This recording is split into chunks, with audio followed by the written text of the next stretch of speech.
We're on the internets now, I think. Yes, we are.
Coming in now. Yep. All right. The first one to comment. I win today. That's funny. All right. Going to our faces, our mugs. There we go. All right. Oh yeah, Dave, that does look a lot better. Man, it's so crazy how it's blurry on my side on Skype, but that's like mega super crisp on the stream. Super crisp. Super crisp. That would be my superhero name. Super crisp. Super crisp. I don't know what I would do. Just deep fry stuff. I just eat fries and potato chips all day. All right. Well, I think we're good to go. We're going to start the recording going. Let's see. Yep. Let's see here. Minimize that. And I'm going to check mine. Check 1, 2. Looks like I'm rolling. Check. Good to go. Check. Give me 1 second. Let me just check that back. Just to double check. And can I say check one more time? Check. I just want to check. Yep, using the correct microphone. Cool. All right. I'm good. All right. Eric, are you rolling? You good? You want me to? Yeah. Yeah, that'd be great. Go ahead and hit start. We'll do a sync and everything. Right. It's going. All right. So we're gonna do a sync, and it will be 1, 2, 3, clap. All right. All right. Okay. Here we go. 1, 2, 3. Cool. Perfect. All right. Let's see. I think all the things are lined up. I think we are good to go. All right. Get that drink of water in there. Yep. Drink of water and then you drink Monster Energy drink. Right. I'm done with the it's water. It's low carb though. Yeah. I Chug know. it. All right. Let's do this. What's up and welcome to another Mograph Mocast. I'm Dave. And I'm Matt, and joining us today, I'm super excited to have him on the show, Mr. Eric Demeusy. What's up? And Mograph is a supplement to our site, mograph.com, which is a motion graphics tutorial site with tutorials, plugins, podcasts, and other Mograph stuff. And on the show, we talk about everything ranging from motion graphics to Cinema 4D, After Effects, plugins, render engines, doing business, doing taxes, being a contractor, or working for the man. You can email us, info@mograph.com. Let us know what you think about the show. Questions, comments, concerns, queries, grievances, and notes and suggestions and all the things.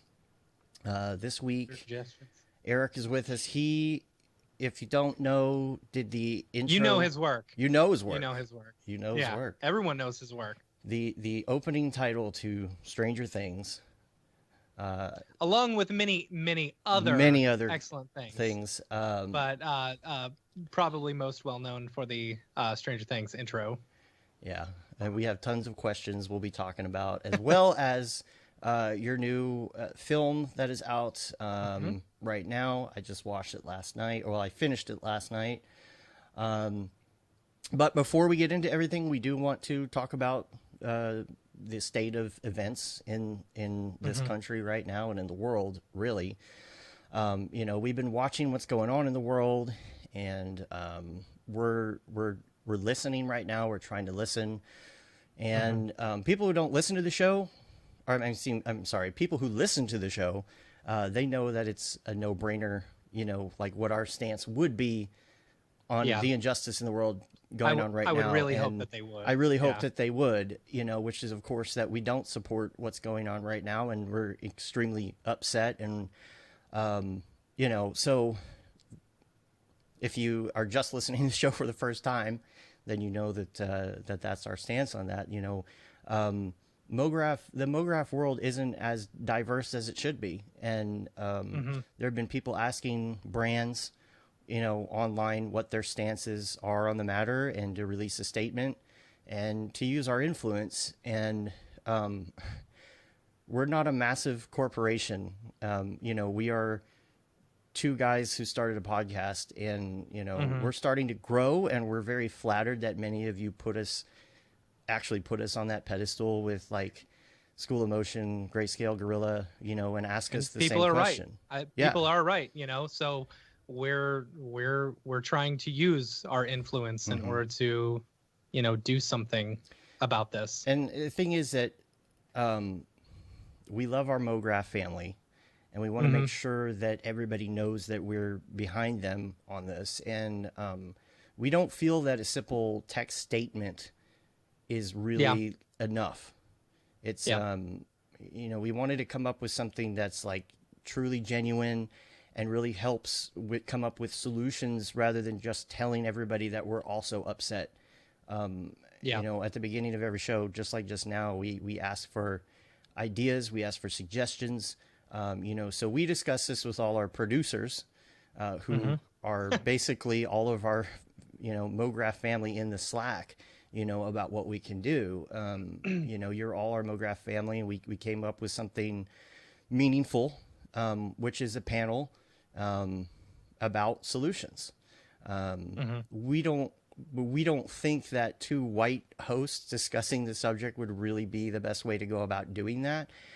So what we're going to do is we're going to turn over our platform to Matthias on Thursday night for a Mograph special, where he's going to feature a panel featuring Hondo Eugene, Sage, Sage has been with us from the beginning, back, when we were just posting our dumb tutorials on Reddit, trying to figure out how to use YouTube.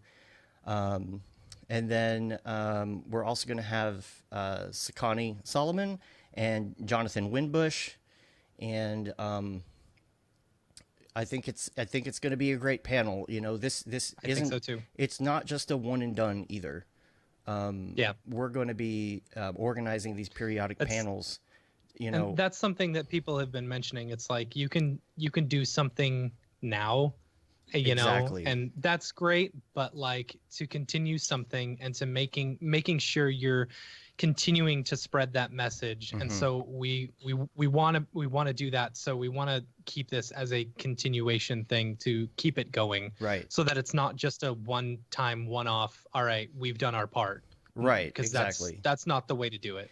But it's not, it's not going to be, it's going to be about, discussions and finding solutions to problems, but it's also to discuss the influence of different cultures in the art of Mograph as well, so that's how we're going to continue doing that. Again, so join us it's going to be Thursday night. It's going to be at 8:00, Central Daylight Time. I guess that's what it is. I was putting CST by accident for a while, and I think that there's a daylight savings difference there. So it's CDT, Central Time, 8:00 this Thursday night, Mograph special. Make sure that you come check it out. Now, we're going to be taking all sorts of questions. So email the questions, info@mograph.com. We're going to try our hardest to get to as many as we can. Like, we'll be taking live questions as well on there, but I think we're really going to start with the ones that are emailed. And so check that out. I'm excited to see what the conversation is going to be about. Absolutely. Yeah. And, you know, there's other things that we can talk about in this too. I think we might talk about some of this later on in the show about, you know, not only what's going on, but, you know, trying to figure out your life and how to get through your day with a lot of things going on. I think that it's on a lot of people's minds. I think people are mentally dealing with a lot right now, you know? Yeah. You know, so we'll talk about that later on. But again, we just felt like it would be better to hand over our platform to Matthias to have a conversation. So, so there's that. There's also, I've got some other notes here. Just the week in general. I'm sorry. I also wanted to say that we have some other things we're working on too for Mograph, and we're not going to get into the huge details about it right now because you know, we're working on it. But Matt and I don't make a paycheck from Mograph.com. Just, you know, Mograph is our side hustle. It is. This year it's starting to ramp up. I'm not saying we won't ever make money off of it, but we are reinvesting that money. We're paying our teachers, and we are reinvesting the money right now into community tools. So that's about all we'll say right now. But we will give you updates on that as it progresses. We just need to finish working on what we're working on. So. Any other So if you want to hear more, make sure to go to mograph.com, sign up for our newsletter, which we send out once a month periodically. And do that. And any other, I don't know if we have, again, Camp Mograph. If you missed that last week, you'll know that we had to postpone. Has been postponed till October of 2021. We are super appreciative of everyone who is still on board. We've gotten a few refund requests, and we totally get that. You know, we just want to say that we don't take it personally at all, and we love every single one of y'all who are supporting us, and especially the sponsors who are sticking with us. Let me pull up the sponsor list real quick, just so we can give a big shout out to them. Our village sponsors, Maxon, Video Copilot, and Otoy. Our gold level sponsors, Grayscale Gorilla and Minimal Massive. And then our bronze level sponsors, A Scripts and School Emotion. So thank you to everyone who has stuck around with us for Camp Mograph 2021. We're super excited about it. Yeah, I'm missing that really bad. Yeah, like it's hard. The sense of community and like just being with people in person, it's just so different than being on Slack, you know, or being on social media and things. And it's like it's cancellation after cancellation. And you know, we're a community that loves to get together and hug each other and you know, hang out and have fun. And I'm jonesing to get back in and hang out with people and talk to people again in real life. It's just, it's not the same sitting behind this desk. This is just a green screen in a living room. So, you know, that's, you know, we'll get there. But on that note, sorry, it was just announced the 3D motion tour. Do you have that in your notes? I don't. Is it officially announced now? I think so. Yeah. Maxon just announced 3dmotionshow.com, the 3D and motion design show. It kicks off June 18th at 8 a.m., I guess. Is that right? I believe so. You can go to maxon.net and check out some of their press releases. Did they announce speakers yet? I don't know. Let's go to 3dmotionshow.com. I don't want to say anything I'm not allowed to say. No, it doesn't look like they have any of the speakers up yet, but it says 8 to June 18th. So, Okay. make sure to listen up for that. It's going to be a good one. All right. Last thing I do have on the list for this week is we finally got out our preview of Jonathan Winbush's course. Yeah. Creating the Unreal. I'm so excited about it. We've been working together since November, December, and trying to ramp all this up and put it all together and doing all the background programming and getting beta testers on board and all of that stuff. It's going really well. The beta test response has been amazing. We put out the preview and everybody's like so excited about it. So I've gone through the entire thing that we've got up so far, and I got to say it's a really good course. For just jumping into Unreal, like I was able to, after doing this, my brother, who's an accountant, I was talking to him about video games and stuff, and I was like, because we've been playing Final Fantasy VII, the remake, and I was like, I wonder if this is made Unreal. So I looked it up. Sure enough, it was made in Unreal. I was like, oh, you want to see some Unreal stuff? So I showed him everything that I knew. You know, and it's amazing how easily you can jump into Unreal after going through just a few chapters of this course. Yeah. Well, and it's from scratch. It's not like, okay, you already know Unreal, let's learn some motion stuff. It's like, here's how you literally install the program. Yeah. And, like he goes over all the individual, like everything in the UI that you would see that you're always curious about, what does this do? What does that do? And you feel really comfortable in the program really quickly, which is awesome. Yeah. Yeah. So I got a preview here. I'll show. Maybe I'll get the audio right on the first try this time. So let's check out the preview of Creating the Unreal.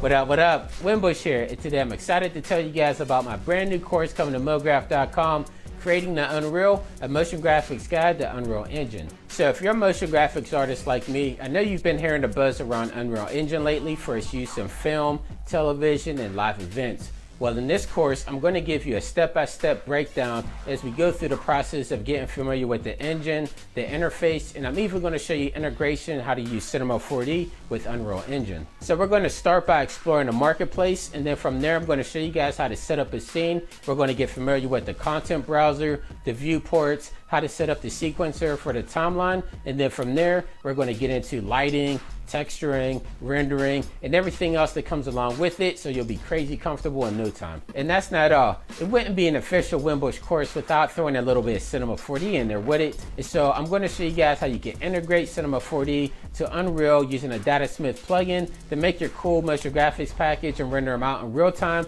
And also, I don't know if you know, but Unreal Engine is 100% free to use for us broadcast artists, which means we also get full access to the Megascans library. And so I'm going to show you how you can integrate Quixel Bridge with Unreal so you have access to that full library of surfaces and 3D models and everything else that they have on there. More and more every day, Unreal Engine has become a vital part of our workflow as motion graphics artists. And so if this sparks your interest even a little bit, then this course is just for you. So go to Mograph.com to sign up for updates on when this course becomes available, and let's create the Unreal together.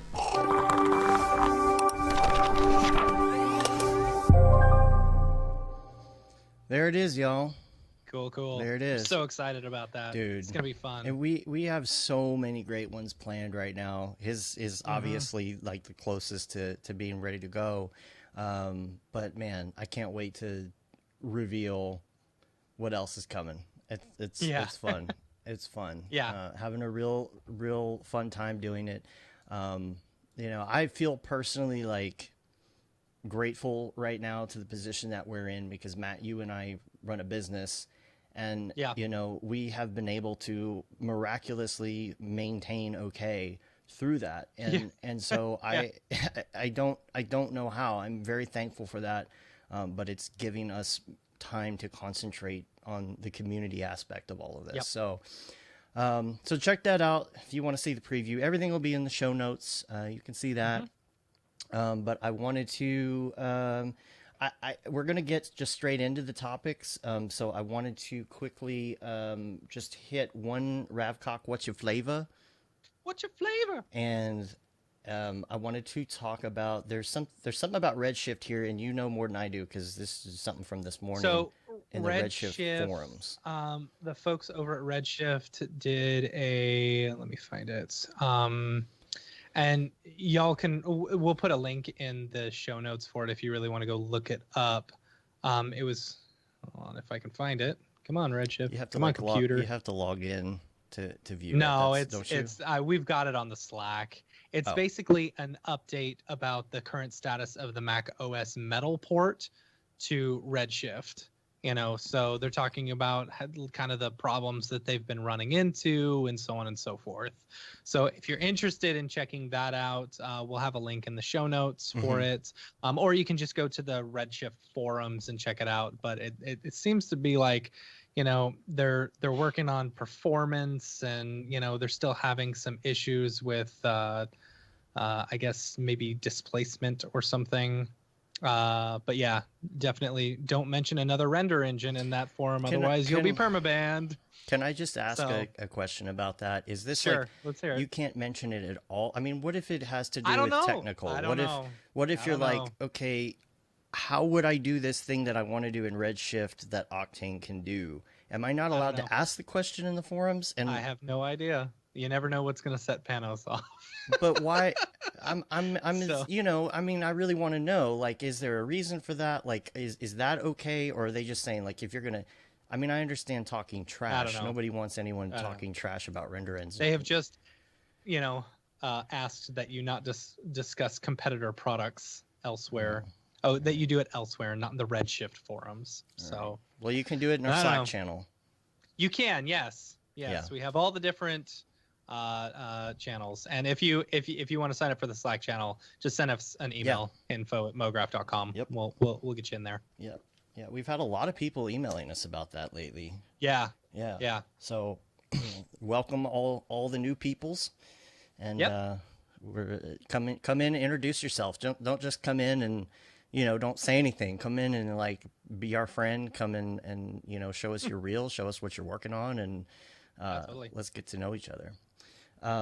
So I'm going to move us to the Stranger Things portion of the show. I should have I should have audio track, right? I probably find it on Spotify.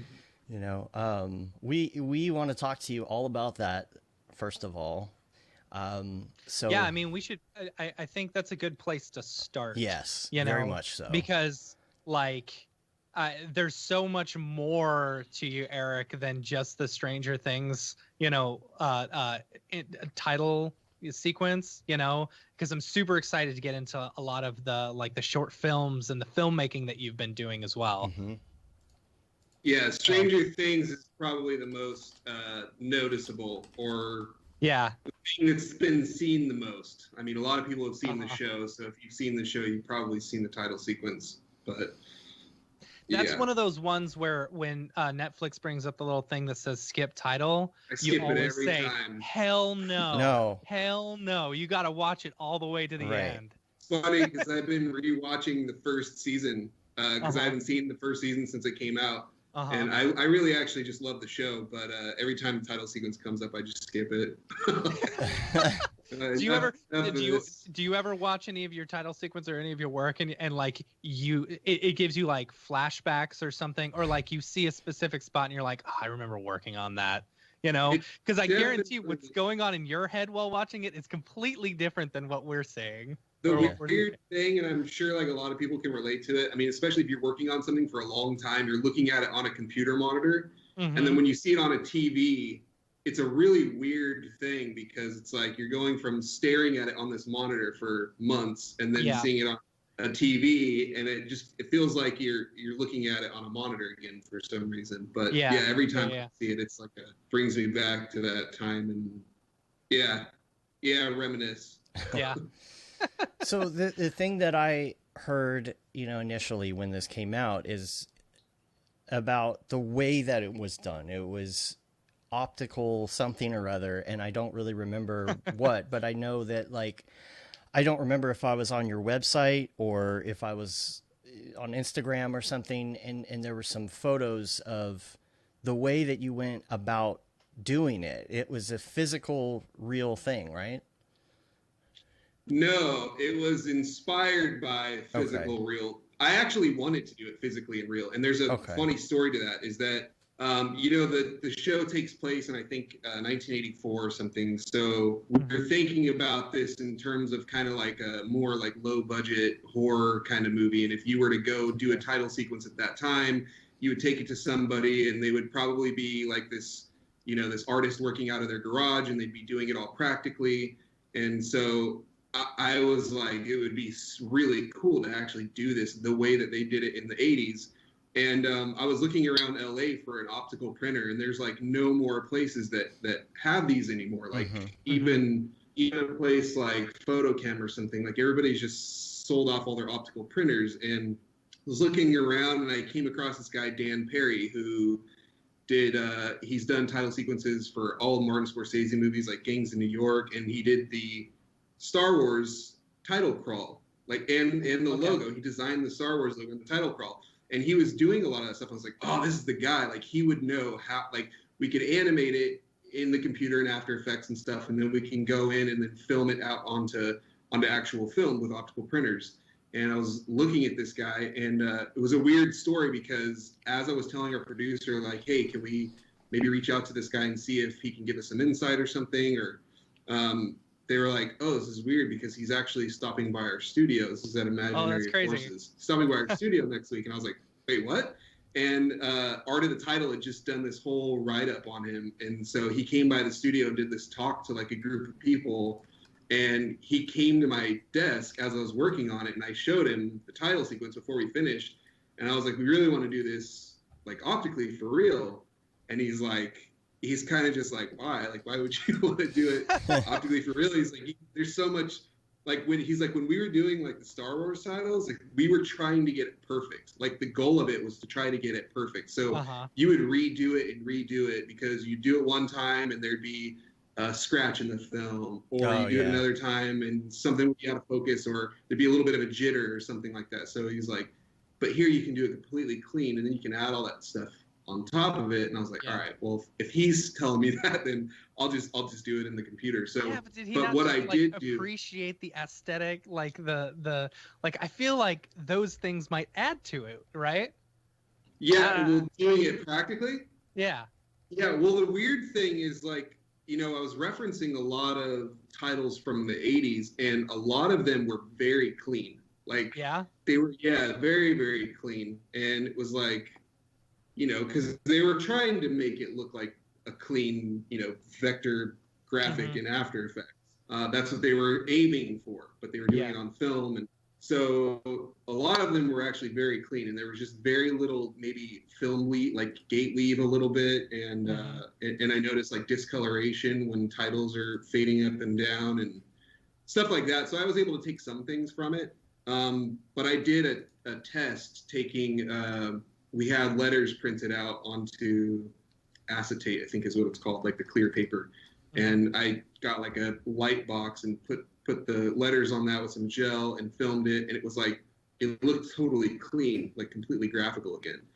And so then I went and took it. And then this photo that you're showing, this is like, I hung it up and then just like blasted some light through it. And I was just taking like pictures and video of how the light would react through it. And that was really what I used for the reference of the look, because you got like a lot of glows and blooms, but also like when you got into the deep reds, there was actually a lot of grain that came through the film, the gel, red gel. So it wasn't like a moving grain, it was like a static grain. So I did all those tests, and that really helped influence the look and style of it. I love that you went through, like, sometimes as motion graphics artists, we don't get a chance to really do the fun R&D that comes along with making a quality product like that. And like to see that behind the scenes and being able to know that you pursued trying to do it practically, and then, figured out a way to just doing the print on the acetate and doing the lighting and stuff to see how it would react realistically. That's so rad. That is so rad to me. Yeah, I mean it's my approach with a lot of stuff is I I went to film school, so I'm thinking about stuff in terms of like movies and making film, and a lot of the stuff that I saw early on in the motion graphics world was like there'd be like one camera moving through a bunch of stuff, and I was always like cutting a lot. I would do a lot of cuts and stuff, and whenever it came to something, it's like you're thinking about like how would this really be done if it took place in the 80s. And it would be they actually would film it out on optical printers, and so yeah, I mean for a lot of stuff, if you're trying to achieve something, there's usually a real way of doing it, and you're kind of like, why are you doing this in 3D, or why are you doing this in the computer as opposed to shooting it for real? And I love shooting stuff and doing live action, and so I just kind of took it upon myself to try to. It seemed like such a simple title sequence, but it was like I really wanted it to look cool. Like whatever I do, like as simple as it seems, like I want to try to give it the best attention that I could. It's almost like when I was in college, digital audio was pretty new at the time, but we had Cool Edit Pro and things like that. But they still had the old gear, and they were having us do it both ways and say, okay, do it this way and then do it the new way, just so you have an understanding, but also an appreciation for how it used to be done. And I guess initially when I heard about I always want to say Render Things, the Stranger Things logo, there were comments about like it was done optically, and I'm guessing that they maybe misinterpreted, the fact that you tested it that way or you used it as a reference. So it was probably there was like a few articles that came out around the time that the show came out, and they probably took the behind the scenes photos and stuff of the stuff that I was doing for R&D and thought that it was done optically, but that's what I wanted to do. But in fact, had we done it optically, we wouldn't have gotten the same. It would have looked very clean. That was the first thing that I noticed. Like I said, when I did it on the light box and I shot it, it looked like a perfectly clean red graphic.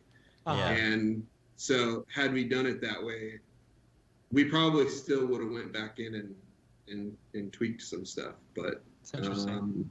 And we changed a lot. Like I probably redid that title sequence like 7 different times because the Duffer brothers were they were very involved with the title sequence, and that's cool. We'd have all these different versions, and there'd be like these 2 letter forms, and they're like, oh yeah, we don't like this, we don't like this particular shot. We swap it out, so then we go back in and do it a different way. And at a certain point, we started with a different font, and then when we changed to a different font, the serifs were a lot different. Like they used to have a kind of like these block-shaped serifs, and then they went with a font that had like this pointy curve, and it can completely change the way that all the glow effects were working with stuff.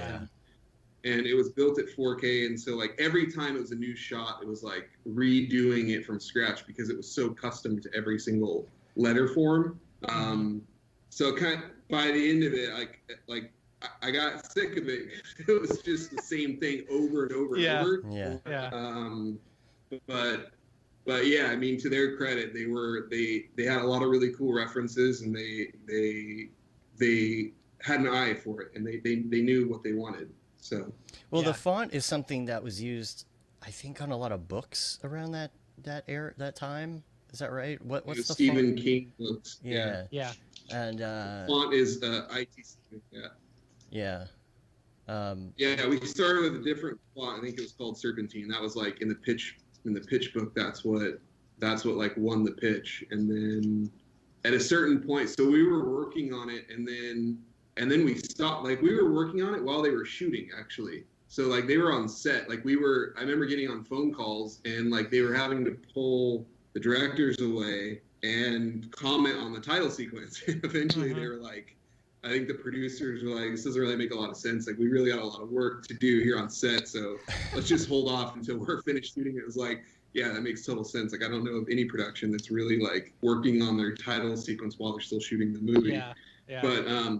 But so we stopped for like a few months, and I thought that the job got canceled. Like, I thought they just didn't like what we were doing because it was so simple. It's so hard to like be impressive with it. And also like, they don't like what we're doing. And the studio's like, no, they're gonna come back. And then after they finished shooting, they did come back. And then we were like, the last part of it, I probably spent about 3 months on it. Just working, like I said, it was like over and over, iteration after iteration. That's what happens when my anxiety kicks in and I'm doing emails. I'm like, oh, that person didn't email me back about the sample I sent them, so that means they hate it. You know, or something like that. You know. Did you have to listen to that? Like, was the music picked like at the beginning? Or that's a good question. when was the music? Because the music lends so much to the title sequence. Yeah. You know? The music was done before we started working on the titles, actually. So that was a awesome. Cool, rare scenario where we were able to animate to the music. Mm-hmm. And one of the earliest motion tests that I did was much more frenetic and lot of cuts and like quick moving letters and but they really like their whole like reference main thing was like almost a Pulp Fiction title where it just scrolls. It's just a slow pushback. And so we were trying to like still get cuts in there, which is like slow moving type. And but they had the music from the beginning, and I don't think it ever changed. That's so awesome. Yeah, we were able to animate to it. That's awesome.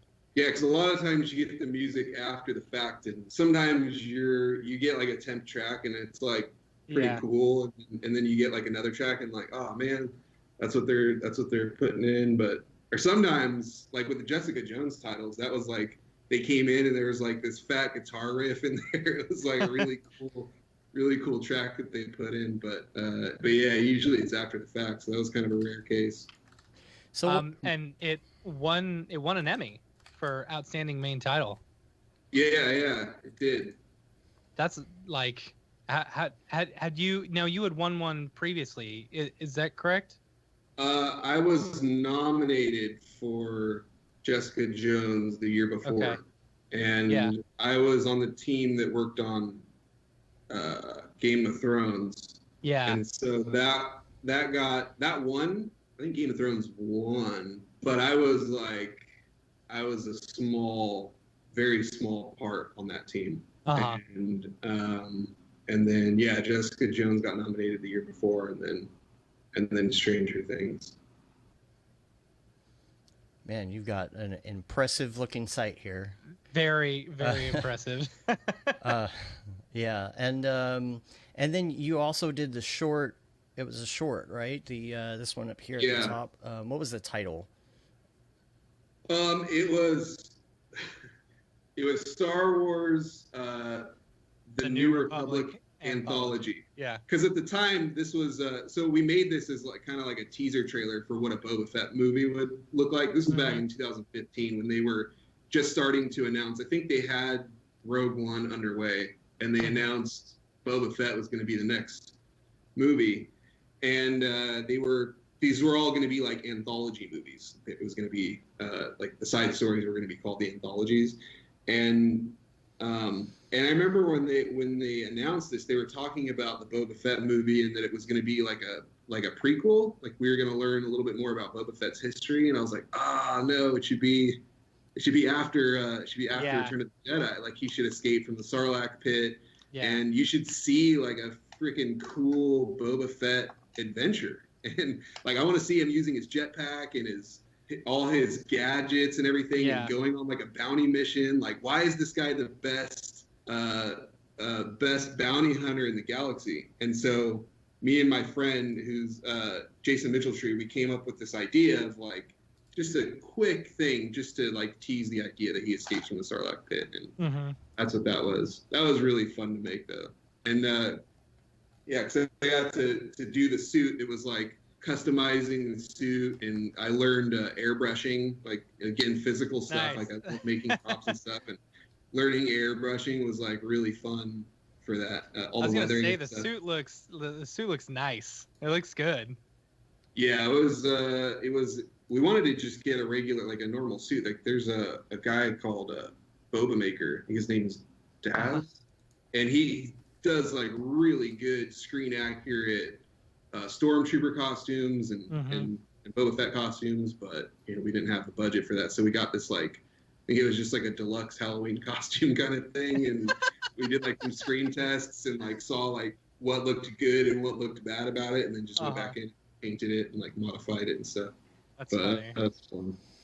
How do you feel about the Mandalorian? Yeah. Like, I like it. I like it. It's cool. It's a fun show to watch. Yeah. I think what they're doing with the technology and the visual effects is the most exciting part to me. Yeah. But it's cool. I mean, how could you not like a Baby Yoda? It's right. I don't know. It's a fun show. They found the most I'm always marketable like thing hesitant ever. about Star Wars stuff, but because like to me, I'm such a George Lucas purist. Like Star Wars is the stuff that George Lucas makes to me. Yeah. And so like every time there's a new project, I'm like, but I've loved all the movies that have come out so far, and The Mandalorian is cool. If you're a purist, then how do you feel about the first 3 episodes? You mean episode? Episode 1, 2, and 3. Phantom Menace. I like them. Do you? Yeah. How do you feel about Then Jar you are Jar in definitely a general? purist. Dude, I am all about Jar Jar. I love Phantom Menace. I love episode 1, 2, and 3. Oh. I was probably like, I was like 11 years old or something when those episode 1, 2, and 3 came out. So I was like, were you? It was from I graduated high school the year that the last movie came out. So I'm like, those were like, for me, that was kind of like the perfect age. Like they came out every 2 years, and it was really cool. It was super exciting, and yeah, I don't know. I like those movies. I know there's a lot of haters out there for those movies. But but I feel like if you were 11 when the Phantom Menace came out, like I think that's the right age to enjoy Jar Jar, right? Yeah, that's what I'm saying. Like, I understood that character as being like just a goofy, comedic, like dork. You know, he's just like a buffoon and somebody that you can laugh at, and I don't know. I really liked him. I remember collecting like all the Pepsi cans and stuff that they had that came out at that time. And the Mountain Dew ones. Yeah, I had those yeah, too. Mountain Dew and Pepsi, and like leaving them up on your dresser until they explode. Yeah. See, I drank them. I would drink them, and then I'd stack them on my windowsill, so like it would cover up my entire window. Yeah. I think I just left the soda in there, and then after a while they started getting like real bulky. Yeah.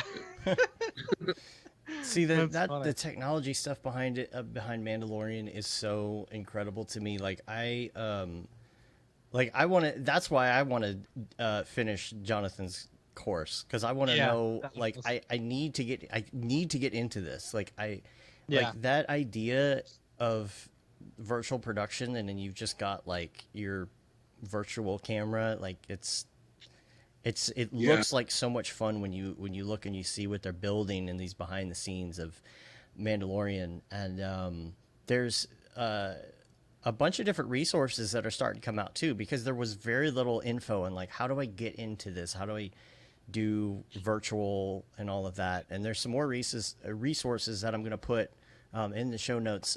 If you haven't heard of Matt Workman, check out what he's doing. There's also, and I'll get the link to this too. It's he has a Facebook page on Unreal and virtual production and things like that. And he's just doing some amazing things, just killing it. And so definitely like check out what he's doing and follow that, because if you want to do what they're doing on Mandalorian, he's a very good resource. So.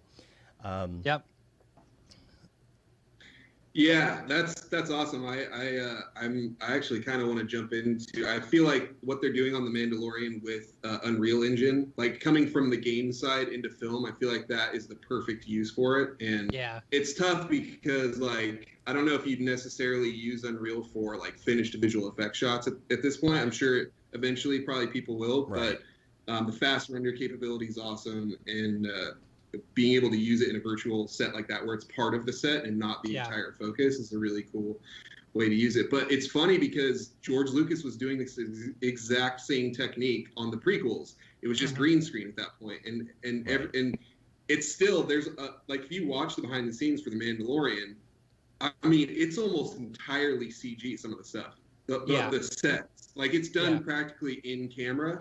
But if you took away the actual screen and put it with green screen, it's the same type of technique. It's you're replacing the green with CG. And there you're able to capture the CG live in camera. So, and see, my beef, like, and it's been a while since I've gone back and watched them. And I'll tell you, I saw The Phantom Menace in the theater probably a dozen times. Like, it was my go-to movie, and it took me about a dozen times before I realized I didn't really like it that much.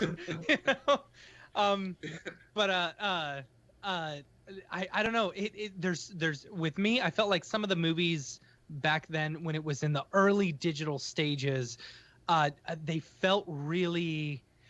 So the movie Sin City and 300, they're all green screen and stuff like that. They make me feel really claustrophobic when I'm watching the movies, you know? And that was kind of some of the issue that I had with the first 3 episodes, because they would build out these scenes and like they were all green screen. So it would feel claustrophobic to me, Yeah. I don't know if that makes sense at all. Yeah. Well, I mean, I think going back and looking at it now, you could tell more so, but yeah.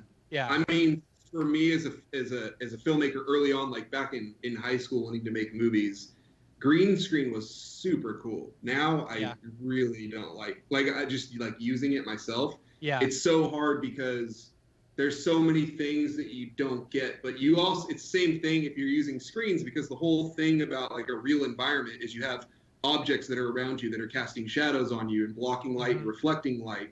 And when you have just a giant green wall, that's not realistic to what is actually in the image behind you. Like, you might be in like a valley that's casting light all over the place. So using the screen where it will actually cast light back onto the actors is really cool.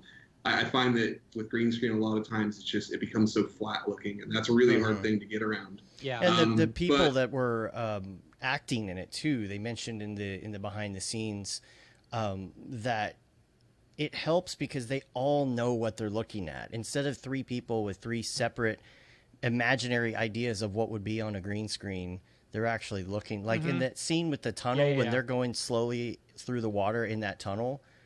Gosh, you look at that and you're like, you really felt like you're moving because it's all around you and the tunnel is moving around you, And so they're all sitting there looking at the end of that tunnel, knowing exactly where it is and looking at the same thing instead of just imagining. Yeah. Well, I wonder if that's the case while they're actually filming, because when they're actually filming, the only part that's really being rendered is the field of view from the camera. Right. So if you're filming like a side shot, the only part that's like true to the camera is going to be off to your right side if the camera's filming over here. Right. Yeah. So I'm curious what the rest of because like when you see the behind the scenes, they're just showing you like the whole world projected on the screen, but then when they actually go to film, it looks a little bit different. I'm curious if you're in the environment while they're filming, if you can see it that way. That would be really cool, and I could see that being definitely helpful. Yeah, they but showed even it. If not, if they're able to just show if they're able to show it beforehand and you can get a sense of where you are. Yeah. See, now a part of me wonders if so the other day I was watching a shot or like a video or something where someone was showing off this same type of technique, where someone was driving in a car and someone was using a camera, to simulate what's going on in the background, like they're driving through the woods or something like that. And to me, that felt like knowing it and seeing it and then, seeing the shot. It felt to me like one of the old like green screen where they just or where they just project something in the background. The rear projection. Yeah, the rear projection stuff where they're like driving or walking or riding a horse or something like that. Yeah, they were doing this way back in the day. Yeah. Like just different. It's just different. But like 2001: Space Odyssey, like they talk about it. I don't know if you guys watched the Disney Plus show, The Gallery, where they go in depth about.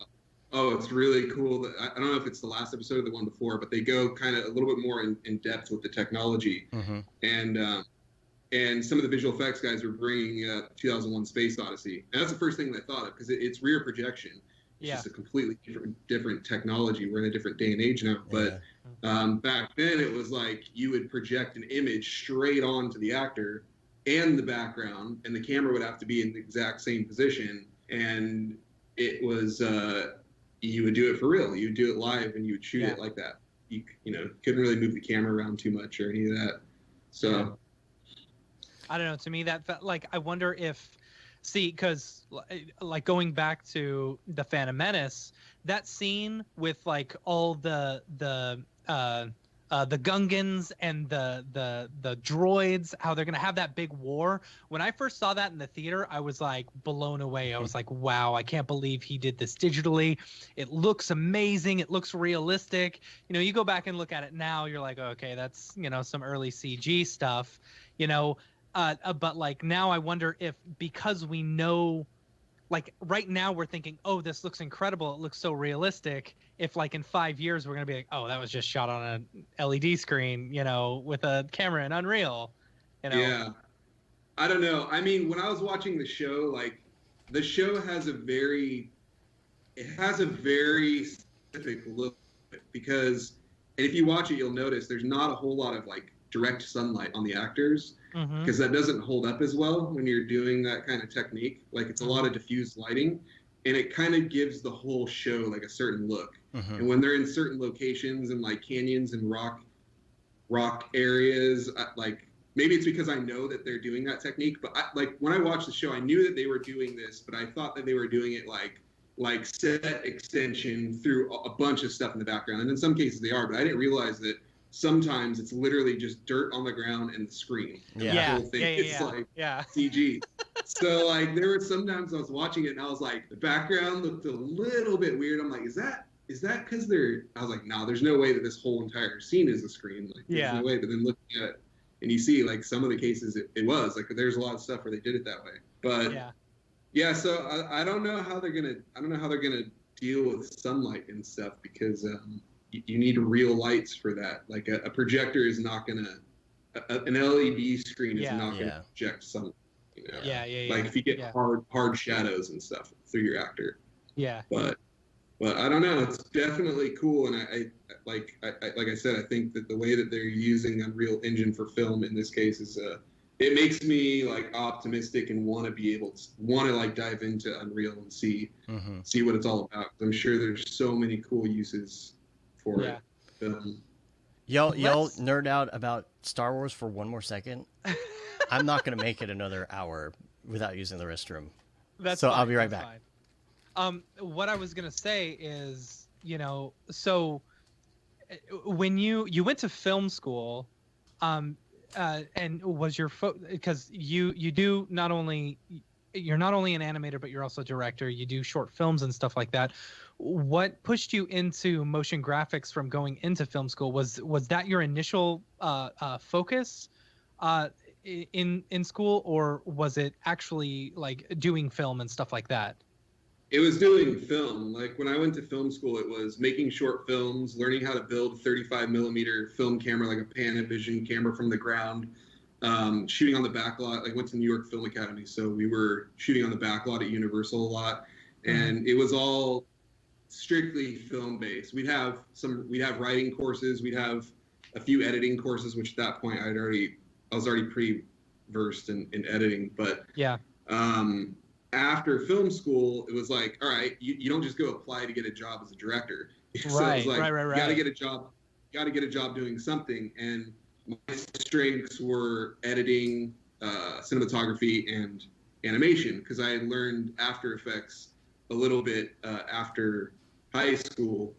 And so I started applying for jobs for either cinematography, editing, or animation, and I started getting a few animation jobs doing motion graphics and stuff. Like my first thing that I did was working for these guys out of their apartment doing like grocery store commercials. Like there used to be these little TV monitors in grocery store lines. Right. And so I'd be making like, I'd just be on like Shutterstock. They had like a Shutterstock account. I'd be like just a dentist commercial, downloading photos of like ladies smiling and then putting text in there and doing like 3 commercials in a day.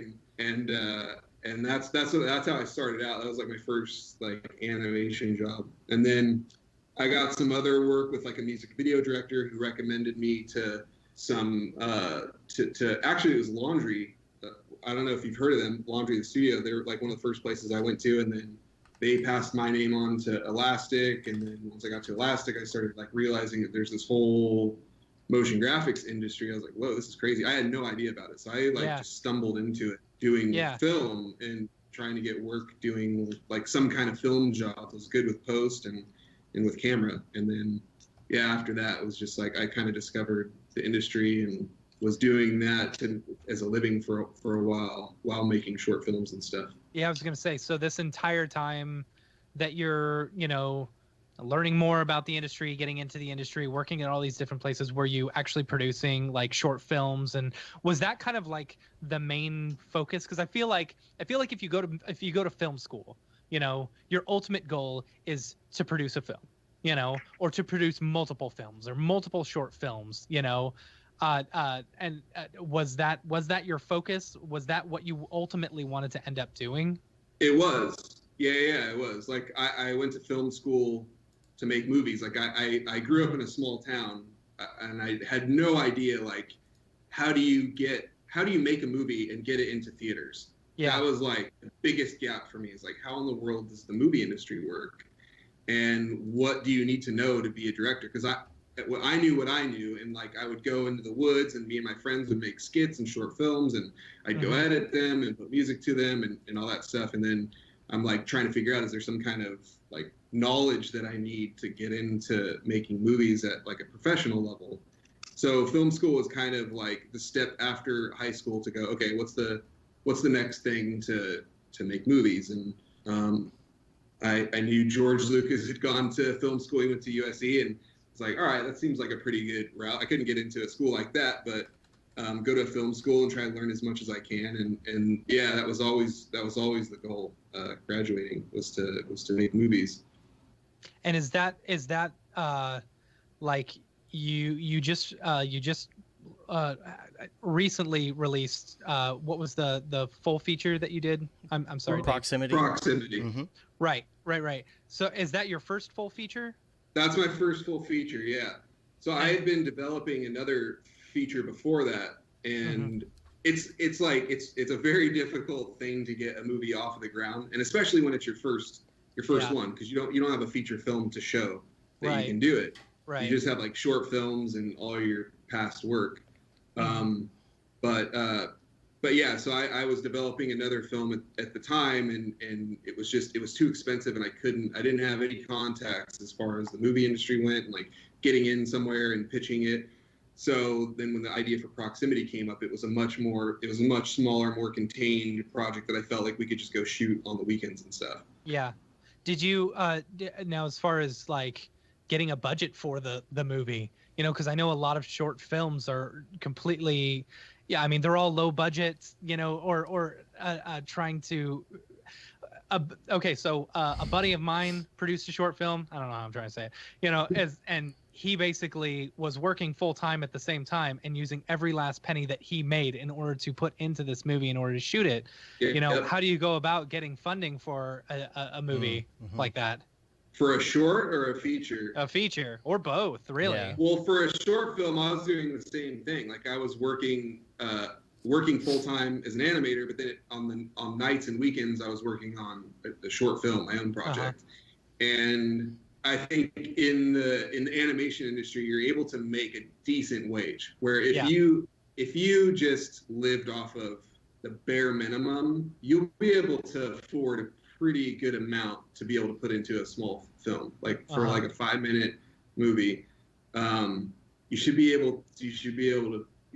enough to create something. So that's what I was doing. I was self-funding. I'm like working full time and then nights and weekends working on short films. And actually the the feature that I was developing before this, I had storyboarded the entire thing, and it took, I think, 5 or 6 months to storyboard the whole thing. Wow. But so I hired a storyboard artist, but like what I did basically was like, all right, I like looked at all my bills that I had to pay. Like, what's the what can I bare minimum that I can survive off of? And it was like almost minimum wage. Yeah. And I said, okay, everything that's above that, I give to the storyboard artist, and I just be honest with them and say, hey, look, this is all that I can afford. And it was like it was not a big wage, you know, a day rate, but it was like, it was honest thing of like, would you be able to help me out with this if I could pay you much? And he was like, yeah. And then so we worked out that deal, and then I would work as the animator. I'd leave at 7 o'clock, get home by 8 o'clock, and then I would storyboard with them from 8 to midnight. And we would just come up with, we'd be able to get like 15 frames done a night, and that would just be like the sketches of them. And then I would go to work the next day, and he would go in and shade in all those sketches. So he'd be working all day on the storyboards, and then that night he would bring me the finished frames, and then we would sketch out like 15 more frames. Wow. He would go away and fill it out. How many frames did it end up being for that? Somewhere it was over 1,000, like 1,200 or 1,300 or something like that. I can't remember, but I had like these 2 big fat binders of an entire feature film, and I actually scanned them all into the computer, and I've been editing those. Like for this project, I started editing those, so I'm going to do a table read with the script. So we basically have like a feature-length animatic of the movie that you could watch beforehand. And then the cool thing is, if you want to change anything in the script or whatever, you can just re-storyboard that little section, cut it into the movie, and see if it's working. And then at that point, you kind of get to see like a rough, cheap version of the movie. That's super cool. But yeah, and then when it comes to like a feature film, we originally, like, I was going to do the same thing. I was going to like self-fund it and do it super cheap, and then just go shoot it with my friends like on the weekends. Like, we just kind of make it up as we went, because we made a short film. It took us like 2 days, and it was like very liberating the way that we were able to make it. Just going out, like, we didn't need permits. We just like went around and shot stuff in LA super quick. We did it kind of like found footage style.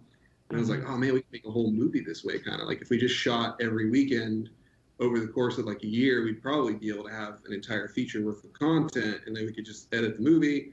And then I wrote the script, and it started getting more ambitious. And then we were like, all right, let's do a Kickstarter, just because like then maybe we can just like a chunk up front we could go shoot and start with. And then from doing the Kickstarter, it actually attracted some investors, and that's where we found our sales agent, executive producer. And before we even went to go shoot that first little chunk, we had the funds for the rest of the feature. Wow, that's awesome. That's super cool. It's all different ways. It's like there's so many different stories and ways that people get funding, and it's so different. I don't feel like there's really like one way to do it. How'd you feel about the whole Kickstarter the Kickstarter way of doing things? Yeah.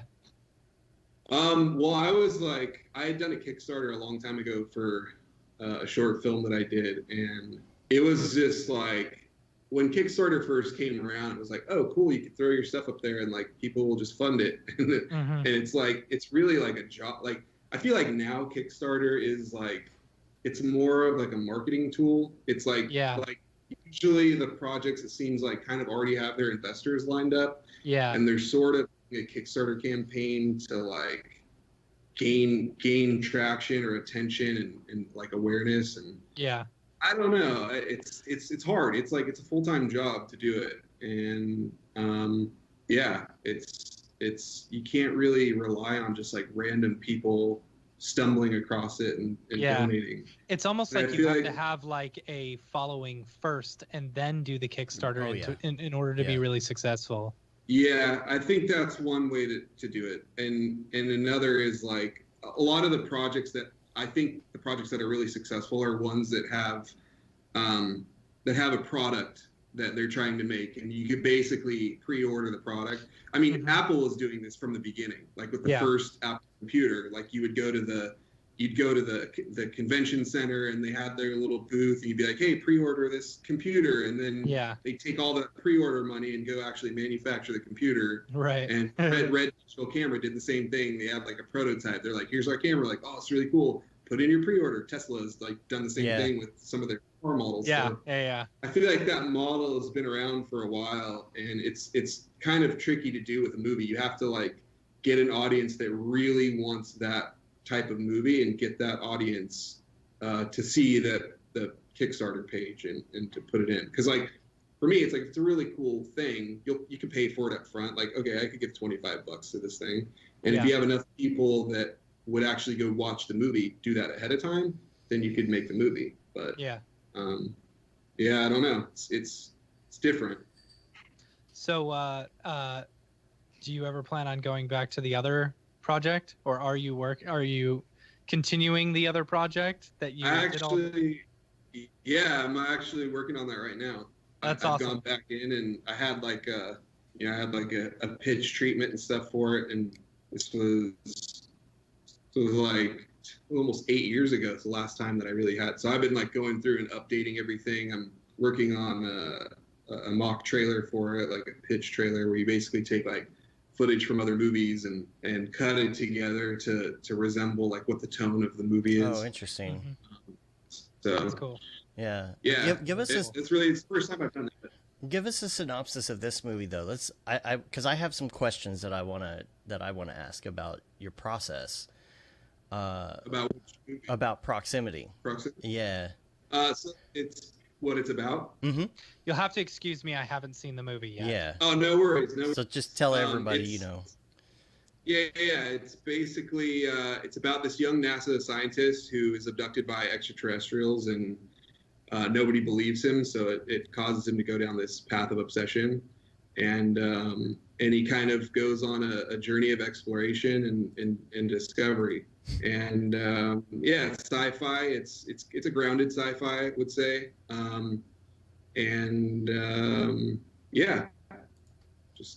We just released it. Yeah, and that's the thing. Like, I want to talk about certain things, and it's like I don't want to give away certain aspects of the movie, so I'll be kind of vague.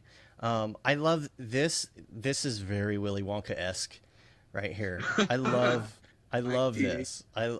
Where did you rent this studio somewhere?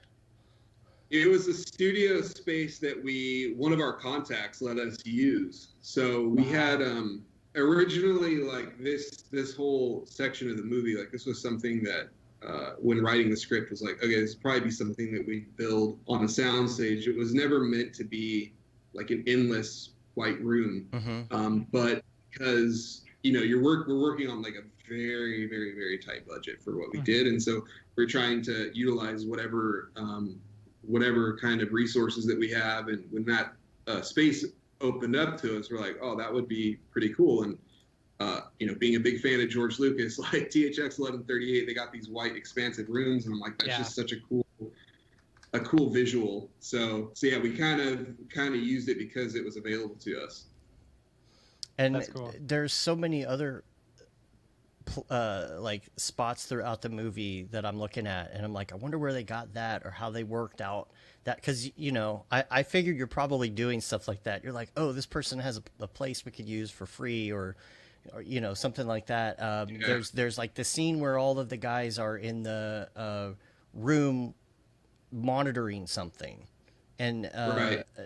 And I'm trying to be vague, and I give stuff away. The control room, and so like you've got all that equipment in there. Like, was that a place that already existed that had equipment? Did you build that? No, so that was I was actually looking for locations for this for like a year. I was trying to shoot in a real nuclear power plant control room. And it sounds crazy, but they used to be able to do this stuff. And like as we were looking into it, it was like they're like starting to shut down all the power plants, and not only that, like they're not letting people go into the control rooms to film. Which I mean, you hit the wrong button, that could cause some trouble. But they also have at these power plants, they usually have like a training room that's an exact replica of the control room. Cool. So like it just like kind of, you're not going to mess anything up at the film there. Right. But just time after time, like time again, like I'd go in, I'd like scout a place, and I'm like, oh yeah, we just shut down our control room. We're getting rid of it. And I'm like, oh man. So it came down to like a week before we were about to shoot, and I had a location locked in, and we lost it. And that control room is in the same white studio space. And what we did was we found this this company that rented out all these like giant control panels, and it's like old movie guy who like had been around for all these years, and he some of these he had built with some of his colleagues like back in the day, and they just had these all around, like you could flip them on and they work. And we just brought it into that white room and just put a single light over the top of it, and that was our control room. It's funny though, because I just went back and rewatched Austin Powers, and I recognized that the control panels are actually in that. Oh, that's funny. That's awesome. Oh, wait a minute. Yeah. And on the effects themselves, we do have a write-up on Mograph.com under the news section where you can see more information on this. But you had all of these shots lined up for VFX, and you were doing these yourself, right? All the VFX stuff? I did a lot of them, but it became apparent during this process that there was no way I was going to be able to finish all the shots myself by the deadline. Like I would have had to completed like 5 shots a day. That's a really sobering thing. Like actually, there was about 400. God. And so like when you're like the most that I had done before that was I think it was 200 that I'd done on my own short film, and I did those all myself, but it took me like 2 years to do. And so like with doing 400 of them, it was like it's a very sobering thing to go through and be like, okay, we gotta like literally figure out how much time do we have and how long is it going to take per shot, and how many shots does that mean we have to get done a day? And you realize like, oh, there's 5, you got to get 5 shots done a day. It's like, oh crap, there's no way. Because like sometimes you may be able to get, you may be able to get like a few shots done in a day if they're very simple, but there may be one shot that's going to take you a week. And so, so we ended up bringing on a bunch of artists. We actually have a studio space now because of this. Like we have computers and a render farm, and like we kind of have a visual effects setup for all this stuff now. We brought in a group of, I think we had like 6 people at the time, and just for like 2 months to just help crank through some of the shots. Wow. And how many did you end up doing on your own? I don't know. I didn't even count. I think it might have said somewhere in here. I don't remember, but and you did motion tracking, not motion, but like body suits, all that kind of stuff. Motion capture. Yeah, motion capture. Yeah. Yeah. Yeah, it was the first time that I'd done that, and I didn't think we would be able to do that. I thought it was just like outside of our budget. But again, we got lucky. We had a space opened up to us that we were able to go in for just a few hours. So I just got all the motion that we needed and knocked it out in a few hours. Was this for the train scene mostly, or? No, the motion capture was for all the creatures, the aliens. Oh, okay. So with the train scene, still trying not to give things away, but when that one camera view where you can, where the camera's looking around and there's lots of digital things going on. Yeah. Was that like that had to be some sort of character animation or something as well? No, that was what's the site that has all the was it Mixamo? Yeah, Mixamo. It was all Mixamo. Okay. So nice. it was Mixamo using and this is actually, I got to give credit to Steve Teeple. He's nice. He had actually done a presentation. He was working on the film, and he had suggested this because I outsourced that shot to a company, and they were working on it for a long time. It was like it was never really getting there. And there's a lot of like stuff, and it was like kept going back and forth. And finally, I just said, screw it, I'm just gonna try and do it myself. And I spent like 3 days, I think, just doing it. And Steve had told me, he's like, dude, you got to try this thing I did with Mixamo using motion clips in Cinema 4D, where you can basically take a bunch of different pieces of motion capture, mix them all together. Yeah.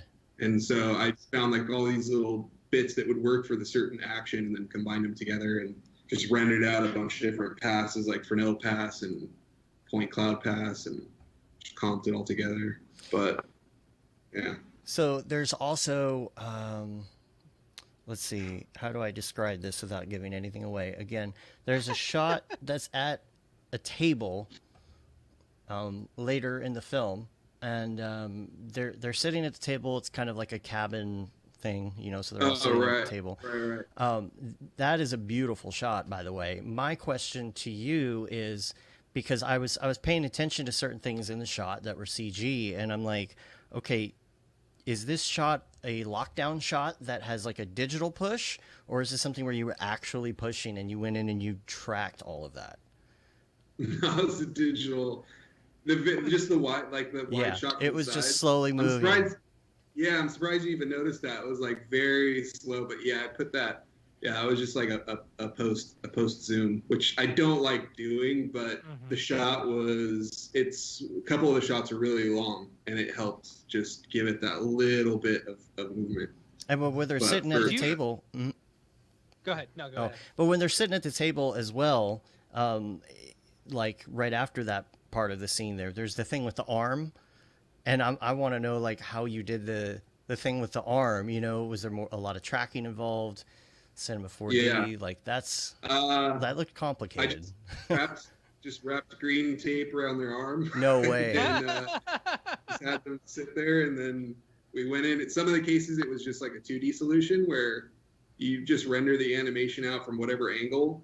Because again, we have to do these fast. Like, and those shots came kind of toward the end, so it was like, all right, just render it from one angle, render the animation happening, and then just track it on 2D in After Effects, track it onto the arm. So in some cases I've done that before too. Yeah. Yeah, some cases it was 3D. Like the first couple shots that I did myself, I did 3D, but then it got to a point where it was like, you know what, like you got to really figure out, you don't have time to go through all this. You got to find like the quickest way to do it. So, man. But yeah, on set it was like there wasn't really a great. How big was the crew? Yeah, like how big was like shooting and and like post? Like how many people did you have total working on this film?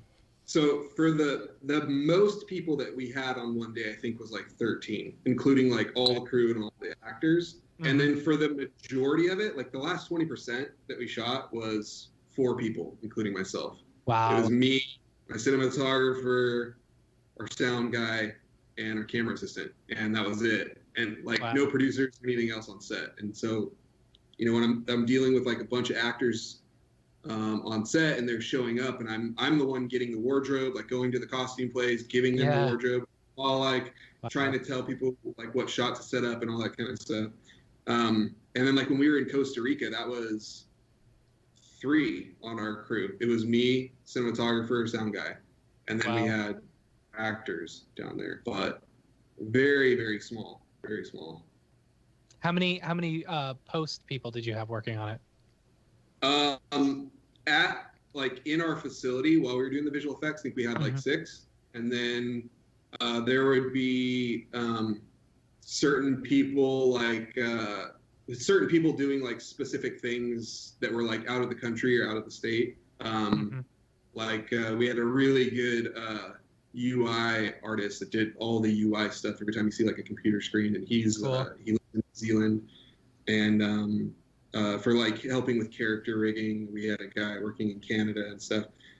And then there was a few shots, like we would end up getting like bulk shots that we would farm out to smaller companies to complete, and so there'd be 6 inside, and then various, I don't know, different amount of people. Were these all just people you met throughout the industry, you know, working and stuff?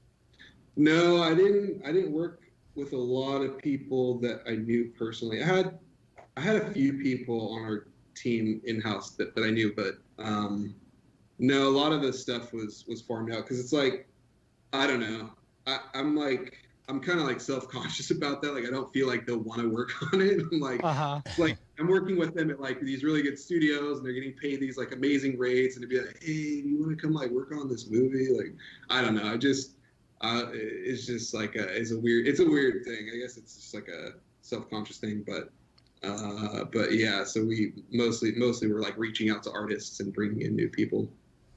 Cool. Now there's one person on your that was on your crew per se.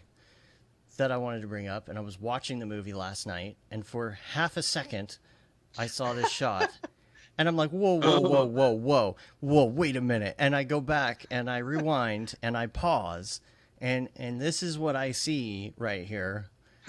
That's And the I'm like, man, the man. the legend. And I'm like, well, wait a minute. And so I immediately text him. I'm like, and I sent him this. I'm like, is this you? And he's like, I can't believe you noticed that. Like, I was like, no way. Like, I around can't it. And believe like, you noticed it either. how did this come about? That's awesome. Well, Paul has been he's been super supportive of everything that I've done. And I mean, that's one of the reasons I love Maxon so much, is just because of the community. And I mean, he's been like on my side from like a ways back, like just so supportive. And you know, when it came to the Kickstarter and stuff, and he's always helping out. And so it was just like a wild idea. I was like, Paul, would you want to like come do a cameo, just like where you're one of these agent guys? And he's like, sure. I'm like, all Was right. that just one That's gonna be shot? awesome. Yeah, it was just for one shot. Half And second. for a Boom. long time, like he's like one of a group of a group of guys, and he wasn't in the cut for the longest time, and I was like, what the heck? I was like, oh man, we gotta put Paul in here. Like he's got it. Right. Like it'll be such a cool little Yeah.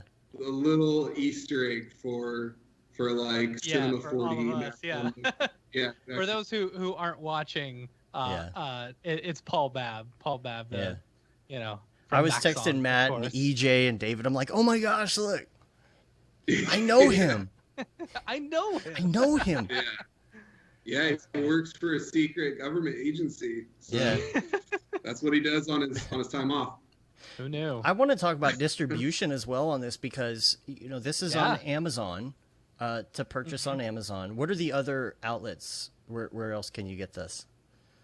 I think it's like Amazon, iTunes, or Apple TV. It's like the same thing.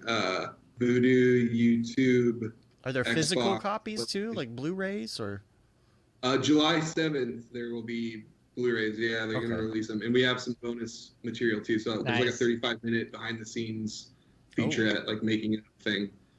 Where I'll go through and like I talk through a ton of stuff, like break down a lot of stuff there. But and then the commentary and yeah, that'll come out July 7th. Nice. Yeah, like as far as Dave mentioned with distribution, Yeah, the process. first on off, you've got the distribution of all the online stuff, but also the distribution of the Blu-ray stuff. That's Like, gotta are be you going pricey. through and actually like authoring these Blu-rays, or do you have a company that is like, I Do they don't know what the pre-publish? demand Are for they all made this to is, order? you know? Yeah, no, they're it's our distribution. Our U.S. distribution company is a company called Shout Studios, and they have a long history with. I mean, they're almost like a comparative to like the Criterion Collection. Okay. Like they're the ones responsible for putting out Blu-rays for like all of like John Carpenter's movies and a lot of like old school classics. And so they're like very heavy in the physical media world. And when we were looking at distribution, and we had a couple of offers come in, a lot of distributors nowadays don't do physical media anymore, but there's still a huge market for physical media. And so while everybody does like all the online stuff, they kind of skip out on the digital part of it. But no, they're manufacturing the Blu-rays. Like they'll be in Walmart and wherever else you go buy movies from. I don't know. Like who buys the Blu-rays? I buy Blu-rays and stuff still. If it's like if there's going to be like some behind-the-scenes material on it, because I love that stuff. Yeah. But I'll buy a Blu-ray if there's a digital copy of it as well. You know, because I like having the physical copy and the digital copy. You know. Yeah. So yeah, it's a legitimate distribution company. That's a small one, but they're putting it out. That's awesome. So how does the whole process of encoding and like requirements and gosh, how does all that work when it comes to something like Amazon? And are you having to pay them? Is it a deal? Like, how does that work? I'm not sure how they work out those. Like, I'm not. So you have any of that. You have somebody taking care of that end of it for you. Yeah. Our distribution company is like, what? Like, once the movie's done, I basically hand it over to them, and like, I have a pretty big involvement when it comes to design. Like, the U.S. poster, the UK made a poster their own, which is just terrible. It really bums me out. Like, this is why it's good to, like, when you have like a major studio like Warner Brothers and stuff, they are in charge of every territory that it goes out to, so they have total control of like their marketing campaign.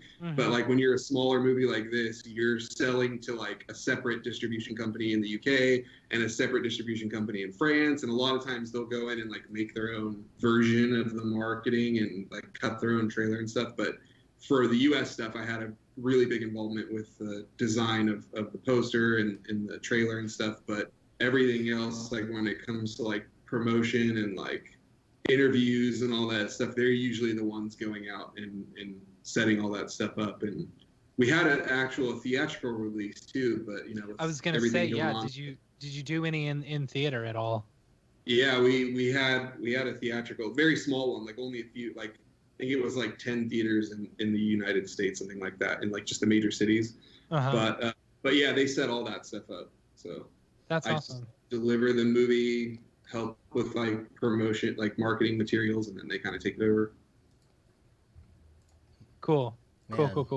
I can't wait to watch it. I'm really excited about it now. You know, my dad watched it. It's so I guess I was over at my parents' house and I logged in to their Amazon in the living room, and they hadn't been on it in a while. I guess they didn't realize that it was my account on there. So I was talking to my mom the other day. She was like, "Yeah, your dad just watched this movie called Proximity." I'm like, "Are you on my Amazon account?" I'm like, "I guess you saw my thing come up there." So even my dad watched it too. So and I haven't had a chance to ask him yet what he thought about it, but I'm going to. Yeah, it's pretty mixed. It's kind of a little bit controversial toward the end. That's the word. Yeah.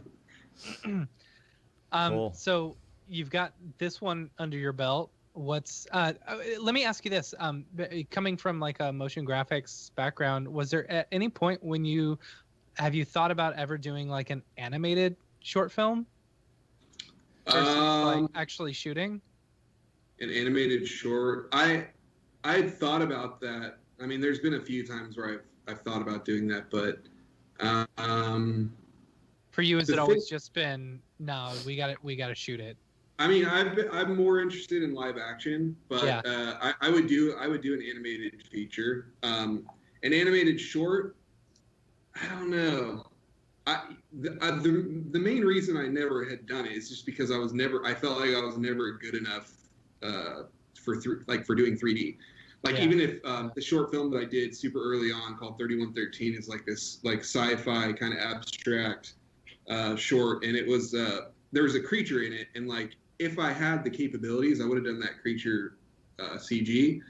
But I was like, dude, there's no way. Like, I couldn't even rig. This is like a while back. Like, there was no way I could rig a character, and like it was just way too complicated. So I built a puppet myself, and so I just had never been like. Now I feel like I could.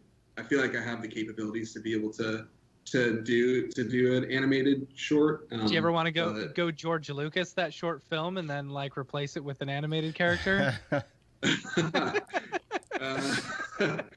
I think that one's good. I think that one's in the past. Yeah, I don't know about that. But yeah, that's kind of the bummer thing is like when I first watched THX 1138, I didn't realize that it was like a special edition. Like it wasn't the movie that he made in the like it was like late 60s or early 70s. But it was all this because like, I'm watching it, I'm like, oh my gosh, like that's really impressive that they had this like huge set and all this stuff. And there's some stuff in there that I could tell was CG, and I'm like, wait a minute, how? And I was like, oh wait, and then I realized like, oh dude, this isn't the action. This is like the souped up version when they re-released Star Wars. But so yeah, you watch that thinking like, okay, this is his early works. Let's see like what he did at that time, and then it's like it's all like re-edited and like CG and stuff added into it. But I don't know. I couldn't see like wanting to go back into a movie and like update it. It made sense for the Star Wars special editions. It was because they were developing the 3D technology, so it was like, all right, well, what do we do to like test this? Like, is this going to be good enough to do new Star Wars movies with a ton of 3D? And I was like, well, let's go into the other Star Wars movies and see if we can like, take out some of the X-wings and do those 3D. Yeah. So it's kind of like an experiment with that, but I don't know if you could like look at a piece of work and be like, I don't like this shot, and then go redo it. Yeah, I don't love the newly remastered. See, when I was in middle school, that's when they were re-releasing the Star Wars with the new footage and stuff like that in it. You know, and I've always felt like I wish, like, with some of the TIE Fighter or the X-Wings and stuff like that, adding those in are awesome. But it's where he adds some of the comedy elements with the 3D characters where it's like that wasn't necessary. He's got like the Jawa swinging off this giant creature. Yes, you know exactly what I'm talking about. I don't know why. I think that stuff is so funny because it bugs so many people so bad, and it's like it's so goofy. Yeah. I don't know. It kind of makes me like it, but no. I mean, with those original ones, I'm on the same page. Like, I would love to go back and watch the original one that came out in theaters in 1977. To see it raw, but he went through so much crap making that movie. It was so difficult for him, I know, and he never felt like it was really finished, and that there were shots in there he still didn't think were finished visual effects shots. So probably just bothered him. Speaking of VFX and stuff and not being finished, have you seen the Ghostbusters, the movies we grew up with or something? It's on Netflix. Movies we grew up with. Yeah. Movies we grew to love or something like that. Oh yeah, the same people who do the toy ones, right? Yeah. So they go into this whole background of how Ghostbusters was made and the VFX like behind it and stuff like that. And it's really bad. So bad. Some of the shots. The thing is, like, I mean, it was okay at the time, but like they were under such a short timeline and like, budgetary constraints that like some of these finished shots, like you'll notice like there's this exterior shot when they're up on the top of the building and it starts shaking. Yes, you see shaking. It's funny because I told you, I've been doing this pitch trailer. So I was going through Ghostbuster footage, just going through the movie, and I noticed that shot where it's like where the Stay Puft Marshmallow Man like puts his foot into the shot in this exterior of this building, and like all of a sudden you just see it going like and I'm like wondering like what in the world is causing that? Like thinking about it optically, like how is each frame like changing and shifting? They were saying that some of those shots that they left in were actually just like placeholders for final versions of the shot. They just didn't have enough time to fix them. You could see through some things. So I introduced my daughter to this movie for the first time the other day, and I had to fast forward through a couple parts. I knew where they were. I just, I think it was really stupid for them to put a ghost BJ scene in it. I think that was super dumb. Like, I was like, I'm like, really? So I have to remember when that is just to fast forward through that. And so I'm watching, and there's one scene. It's like it's an exterior, but it kind of has the gargoyle statue or whatever in the foreground, and it's so bad that the cars going down the street, you can see them driving, and you could see them through the foreground elements. And like we were watching this, and there were so many bad shots, and we're like, man, this was bad. Like. Yeah. Some of these were, and I guess that explains it. They just weren't done with it, and they just had to stop. Well, the team who was working on it was originally, it was an offshoot. It was a couple of guys from ILM who jumped off to create their own VFX studio, and this was the first project they had. Wow, the story kind of parallels. It was like the Ghostbusters jumped off to do their own thing, and this was the first thing they had. I don't know. It's you should check it out. It's a pretty good documentary. Yeah, I think I did see that. I remember, if it's the same thing I'm thinking of, there was like an episode with Home Alone where they talked about how they built the Home Alone basement was in like a super cool. Yeah. They built it all in like a high school like gymnasium and stuff. And, yeah, that was really interesting. Yeah. But the Ghostbusters thing is funny. It's like what would happen if they went back and did like a special edition where they went in and fixed those visual effects. Right. It's like it might be interesting to see, but there's a charm of like knowing that it's not perfect and they didn't do it correctly, and they released it in the movie theater like that, and that was like it's a classic movie, and you could still go back and look at those mistakes, and that's really cool. It reminds me of the Jurassic Park, how at the end the T-Rex is eating the Velociraptor, and for one frame it disappears out of the T-Rex's mouth. I didn't know that. Oh, you didn't? Oh, that's hilarious. Yeah, I'll have to go back and watch. It didn't render for one frame as he like picks up the raptor and like waves him around, and he disappears for one frame. Oh, that's so funny. That's great. Yeah, stuff like that. That was just probably a mistake, I'm assuming. But yeah. It's weird though, because after releasing this movie, I didn't realize this, but there are like when I deliver the movie, it goes to a lab and they go through the entire movie and they inspect the movie frame by frame to try and catch those things, because sometimes you get like digital glitches or something like that. And yeah, they go through and like every single frame they check it. So between like having your editor staring at it for however many months, you're looking at it for however many months, people are screening it, watching it, it goes through a lab to like find like with like a fine-tooth comb going through the whole thing. Did you get anything coming back? Did like at any point did they come back and say you need to re-render this or so and so? Yeah, there would be. It was like digital artifacting. There would like for some reason when we rendered, there would just be like every now and then there'd just be like this weird black line or like a little black bar artifact or something. Yeah. I had no idea what that was. Just that is amazing that they caught that. That's so cool. Yeah, they go through and catch all that, or if there's like a duplicate frame, or it's crazy. Like literally, it could just be one frame. They'll be like, "Hey, at this exact time code, there's one frame, and this is what's happening." And then you go back in there and rewrite the thing. But it's funny though, because my one of my nephews was watching, and he noticed he could see a microphone in one of the shots, and I remember seeing that part in the edit, and then just for whatever reason, it just like skipped my mind. But we had like a bunch of shots where we had to go in and like paint stuff out. There'd be some stuff because we were shooting so quickly. We had two cameras. Sometimes like our AC would just be in the background, like pulling focus, and like we'd get him in the shot and have to go paint him out and stuff.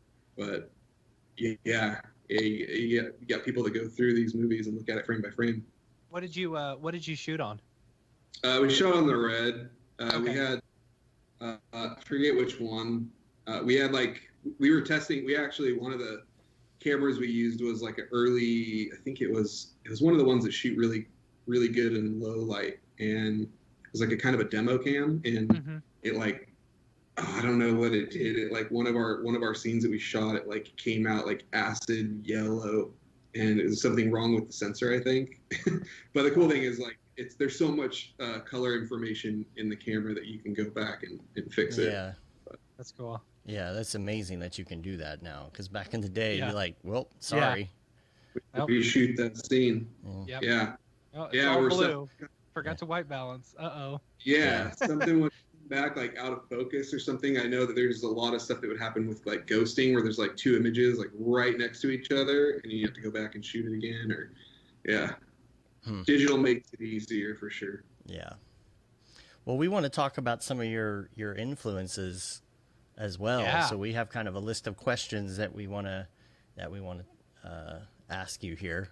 I don't know if you had a chance to prep on this or not, but now these can be either like of all time or they could be like something recently, so it's up to you. But we'll start with, what's your favorite movie? That's you hard guys keep going. I've got to run to the right now. Okay. That's a really tricky one. I don't feel like I could pick just one movie, but my two favorite trilogies are Star Wars and Lord of the Rings. Those, like, if I had to be stuck on an island, I would pick like the original trilogy and the Lord of the Rings trilogy, and I'd be set forever. And what about well, I'm gonna mix this up different than usual. What about TV show then? Favorite TV show? Mm-hmm. Oh man, that's really hard. You watching any series on Netflix or anything? I'm not really watching anything right now. So you're the opposite of me. You're all in movies and no TV, and I'm the other way. I'm more of a series person. Documentaries. Yeah, what have you been watching? You know, well, I watched the Epstein documentary the other day, which is seriously depressing, but amazingly like eye-opening. Yeah. You know. Yeah. I think the last thing I watched, Better Call Saul. I really like that TV show. Good. It's an offshoot of Breaking Bad. Man, I don't know. I can't really. There's a movie on Netflix right now with David Spade, and I need Matt to come back because I'm curious whether or not he's seen this. It's a David Spade movie. It's a Happy Madison production, so it has that kind of old school, goofy Billy Madison type feel to it, but it's called The Wrong Missy. And it's new? It's new, and I think it's just Netflix, and it's David Spade, and it is this woman who was on Orange is the New Black as one of the prison guards, but she plays this incredibly annoying person. And I can't even describe, because, you know, it's one of those things where you look at the trailer and you're just like, this is going to be an awful movie. You know, what is this? And it's going to be, it's like, I'll watch it, but I don't have any high expectations. The Wrong Missy. Have you heard of this on Netflix? No, I haven't. David Spade. So you need to check it out. That's all you had to say. It's not, you need to watch it. Go in with no expectation. But this woman who plays this part, I've seen her in other roles and she's never played a part like this. And she did such a good job of being like the most annoying person in the world. Got to check it out. All right. It looks so bad, and then you watch it, and it's like, it's really hard. She's so good at being bad that you're like, oh my gosh, this is awful. But there are actually some really funny parts, and of course, you know, like Rob Schneider has to make an appearance as some quirky character. So, yeah. if you want to put on something like that, where you're like, yeah, I'll just put a movie on and just do whatever. That's the one for you. I don't know. I just remembered when you're talking about TV shows, there was there are two Disney Plus shows that just recently came out. One was Prop Culture. I don't know if you guys have seen that, but you talked about Ghostbusters. I think they went through, like, it's about this guy that collects movie props, like old movie props and stuff, and he goes through and like they go through like Honey, I Shrunk the Kids and Who Framed Roger Rabbit and I think Tron, like the original Tron movie, and they like talk to the director and Nightmare Before Christmas, and they go through and find all these old props that they have in like the Disney archives and like other props that prop people are holding on to, and it's just really cool, like blast from the past, kind of diving back into all these old classic movies and seeing props from it. And then I think what was it called? Disney Imagineering, which is like all about like Disney theme parks and like starting from Disneyland and building all the parks throughout the world. That was such a cool series. Yeah. I missed what your favorite movie was. What did you say? I named like 6 movies. Okay. No, it's just the Lord of the Rings trilogy and Star Wars trilogy. Okay. I can't really pick one. That's hard. I don't know. Like, how can you have one favorite movie? That's so like. Do you guys have one favorite movie? Requiem for a Dream. Really? Yeah. One favorite movie. Oh, that's crazy. Yeah. Yeah, I don't know. It's the one that impacted me, like, emotionally, physically, whatever, the most. Like it made me fall in love with Darren Aronofsky and like everything that he does. It's just my absolute favorite movie. Yeah, not Star Wars Episode 1. See, I think emotionally the most impactful one to me is probably Cinema Paradiso. What? Cinema Paradiso. It's an old movie at this point. I don't remember I don't even remember the last time I watched it, but that really impacted me. Just emotionally, I really liked that. So. Oh boy. No, I don't know. We had a weird Skype glitch. We're good. we're good. Yeah. Okay, so what about music? Like, as far as your movie, you had a lot of 80s influence in there. Is that what you listen to, or? No. That was as all original music written by a band called Parallels and Radio Wolf. It was two bands that collaborated on the music. They wrote all original music for it. But it had like that 80s style, like, like yeah, kind of like the music from like Stranger Things in their soundtrack. It had that, I don't know, it had this 80s influence in it. And I could be crazy though. I don't know. Things is like takes place in the 80s, so the music is actually like straight out of the era. But I was a little bit more influenced by Drive. Like Drive looked like it took place in modern day, but it had like a really cool 80s sounding soundtrack, but also like kind of an 80s vibe to it. And Donnie Darko soundtrack is really cool. That again, that one takes place. But Tears for Fears, man. Yeah, those are. Oh yeah, yes. Tears for Fears, Depeche Mode, like all these cool 80s bands. Like I had a lot of that stuff in the script, but like, it's really hard to get licensing for those. Of course, Yeah. So, no, I like a lot of that music, but like, I don't know, probably my favorite band of all time is Coheed and Cambria. Just like a, nice. I don't know if you guys have heard of it. Yeah, of course. Yeah. I'll have to send you a link to my old band we used to get all the time. They sound just like Coheed and Cambria. Oh, really? Yeah. I'll probably like it then. Yeah.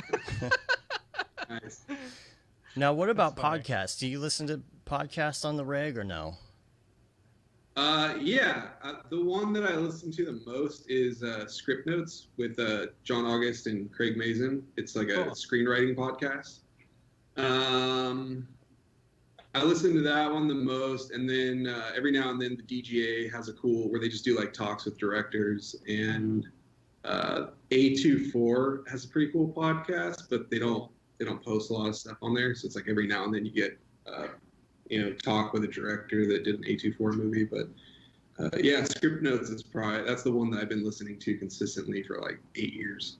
That's cool. And there's Kevin. I didn't get his. What Kevin's in the chat. You haven't asked about favorite TV show yet. Oh, I did though. We went out of order. Oh, you did? Yeah. Well, what was your favorite TV show? Dang it! Shouldn't have gone to the bathroom. Yeah, I didn't have a favorite, but I just kind of listed stuff that I've been watching recently. Yeah. All right. But I sure do wish I knew what Kevin likes to watch. Anyway, while we wait for that, what about plugins? What would your favorite plugin be? And this could be really interesting because of the different fields you're in. Yeah. Favorite plugin? Yeah. For like any piece of software? Anything. Sure. Yeah. Oh man. That's really hard. Man, I don't know. What are you in the most? Premiere, After Effects, like After Effects and Cinema 4D. Yeah. I don't know if Octane would be considered a plugin. That's what everyone asks. I would think so. Yeah. I don't know. I mean, like plugins in After Effects that I use a lot is like I use optical flares a lot. Although I'm like, dude, it's kind of time. Like, remember Knoll Light Factory? Oh yeah. Yeah, Knoll Light Factory. Yeah. That was kind of the jam before optical flare. Yeah. Yeah, and I'm like, I really wish somebody would come up with some kind of lens package for 3D software, so like you could actually render out realistic photoreal lens flares depending on what the lens was. Like, I think Otoy is working on that. Yeah. I think Otoy is working on that. Otoy. Oh, that was so cool. Yeah. Because I mean, imagine if you shot with like a Cook lens, like we shot with Cooks and Leicas, and if you could actually get a package of those lenses digitally that you could put on the front of your camera and it would react to light the same way. Like that would be so cool. Yeah. But yeah, I don't know. There's a good amount that I use a lot. Neat Video is a good one. Yeah. Neat's a great Always one. got to degrain that footage or that render. What about headphones now? You probably have a couple different kinds, I can imagine, because you're podcasting now, but you're also on set and things like that, what is your headphone of choice? I've had these things for years. They're Bose, I think, just straight up Bose. Yeah. I was just looking for headphones that, like, you know, if you're wearing them for a long time, they're not gonna like hurt your ears. Like some of them will just like smash your ear to the side. And I just went into Best Buy one time and like tried on the Beats headphones. Yeah. Tried on different headphones, and these were like the best sounding ones. So I just picked them up and I've been using them ever since. All right. But on set, you're always usually like when I first, was first doing stuff with a sound guy, I would like bring my own headphones. But You after a just while, borrow it's like, his he and- just walks up. Yeah. To you. Yeah. He just walks up to you with like a little pack and a headphone. You just clip it on and Yeah. like whatever. Yeah. All right. Your favorite app, your go-to app on your phone when you open it up. Instagram. Yeah. Instagram. Okay. Yeah. Yeah, it's probably like social media. Always like looking at stuff. I've just recently been looking at more and more of Twitter, but it's Matthias says That he has one- questions about proximity. Matthias, you're late. it's But Yeah, what are dude. they? Come on. Give them to us Yeah, anyway. ask the questions. We'll ask the last question while Matthias is typing. I should have gotten Matthias to do a cameo. Right? That was a missed opportunity. Yeah. Right. The next one. And the Yeah. next one for sure. Okay, life hack. What is your favorite favorite life life hack? What is your life hack? So, I almost said Mitch Hedberg. Mitch Myers, is you turn a toaster on its side to make some bomb ass grilled cheese. Oh. Yeah, Wow. yeah. Do you have any hacks like that? And they could be like that, or they could be something that help you in your day to day, or any of Oh those things. man. I don't know. I don't know if I have any. I'm sure there's something. I just can't think of it. A life hack. Oh man. Anything production-wise life hack that And you got? Matthias says Production hack? spoiler alert too. So whatever he Uh-oh. posts, we'll ask, but we'll give everybody the heads up. Yeah, I can't think of anything. Life hack. Well, we can come back It's to all it. right. I know it's hard when you're on Yeah. the spot like that. Okay, here's Dude, what the grilled cheese. the grilled cheese is good, man. That's a good one. Yeah. Matthias, here's a spoiler alert. Okay, give us how long do we need to answer this? Let's say skip ahead for 2 minutes starting now. All right. Matthias says Make it how work. how did the aliens not know who that was if they observed the Earthlings and could show images and replay events? Oh. Yes, I They- believe.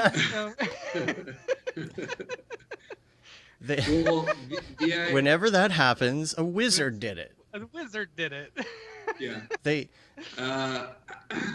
Yeah. Well, the idea there is that they're trying to. It's like the first way that they're actually able to come in contact with humans, and so they're asking the main characters a very specific thing, and I think that the way that we perceive like technology, like that's probably something that we would do if we went to another planet, but their technology may be completely different. They may not have any understanding of the internet or any of the stuff that we're used to, the same way that other animals may have, like bees, they may have like a way that they work in colonies that we don't fully understand. And Okay. so like if we All only right. had one specific knowledge of like, this is a thing that we want to get out of this animal, what would we need to ask them? And if you were to go to like a bee colony and they had this whole, well, you could have just like went over here and done all this kind of stuff, and that would have given you the answer. We may not understand that and know that. So for them, it was a communication thing and coming down to ask a specific question to the main characters. I think that vaguely, without getting too specific, I answers a don't question. think you gave away anything think- too yeah, bad. I think like that's good. Hopefully that answers. Yeah, spoiler. If it's like if you've seen the movie, you're gonna know what he's talking about. Yeah. No, that was a good question. Have you seen Arrival? Because just from that answer, it sounds similar in the sense to Arrival. I haven't seen your movie yet. I will watch it. I promise. Yeah. I have seen Arrival. This is probably a little bit more controversial than Arrival. I think Arrival's thing was like a revelation of time, which is a really cool premise, a really cool concept. But it's not the main focus of the movie. Like in this, the main character, like the thing that was interesting to me is that if something like this had happened to you, you would want answers to know like why. You're always going to get to that place where you have to answer the question of like why are they here and like what's their purpose. And to me and my writing partner Jason, we came up with the story.